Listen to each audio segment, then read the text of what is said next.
Buongiorno dall'Oasi di Volta Grimana, siamo nel comune di Loreo, ma comunque anche nel comune di Portoviro. Perché? Perché c'è una giornata particolare, è una giornata mondiale delle api e adesso andiamo a scoprire innanzitutto l'iniziativa che stanno facendo con le scuole, in particolar modo di Donada, frazione di Portoviro, ma soprattutto anche di ascoltare un esperto, l'amico Germano, che ci spiega l'affascinante mondo delle api. Qui siamo nell'Oasi di Volta Grimana, in territorio di Loreo, ma confinante subito, il confine passa proprio qui vicino all'Oasi.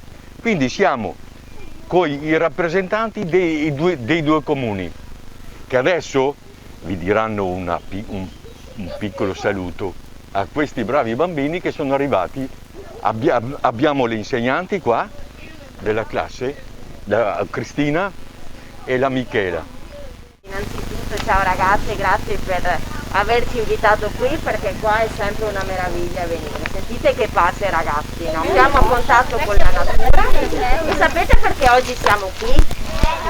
Come no? Perché è la giornata mondiale delle api. Bravissimo, è la giornata mondiale delle api, la giornata dell'UNESCO. Da pochi anni, mi diceva appunto prima il vice sindaco di Portoviro, è da pochi anni che è stata istituita questa grande festa, perché le api sono veramente fondamentali per la vita. Quindi vi ringrazio ancora, perché è sempre veramente meraviglioso essere qua. E grazie Vincenzo, veramente di cuore, per tutto quello che fai te e il tuo staff. Bene.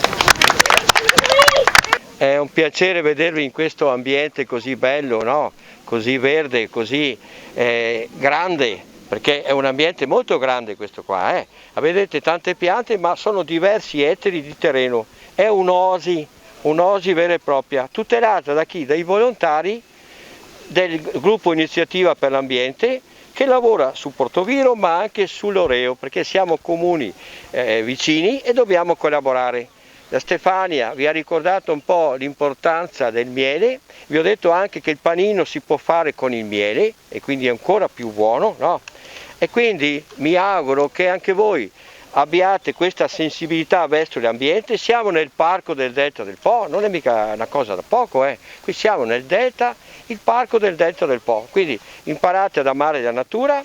Le vostre insegnanti sono brave, so che vi portano spesso in questi momenti, quando c'è l'albero, da mettere giù l'albero nella festa degli alberi, quando c'è da piantumare, quando c'è da fare la passeggiata e venire fin qua, perché ci hanno messo un po' di tempo, sì. No? Quindi ringraziamo anche le nostre polizie municipali che li ha scortati, esatto. No? Sì. Ecco, quindi veramente una cosa incredibile. Sappiate che le api sono in pericolo. Cosa vuol dire sono in pericolo? Vuol dire che il clima che cambia, l'inquinamento è un nemico per le api. Noi speriamo che venga scongiurato, perché se non ci sono le api, i fiori, le piante non vengono impollinate ed è un problema anche avere il frutto poi. Quindi ecco, queste cose sicuramente gli insegnanti ve le hanno dette e noi vi salutiamo, vi ringraziamo che siete qua e diciamo viva l'ambiente, che è il nostro habitat naturale per star meglio con noi stessi. Quindi grazie ragazzi, grazie all'insegnante, grazie Vincenzo sempre in prima linea e alla prossima.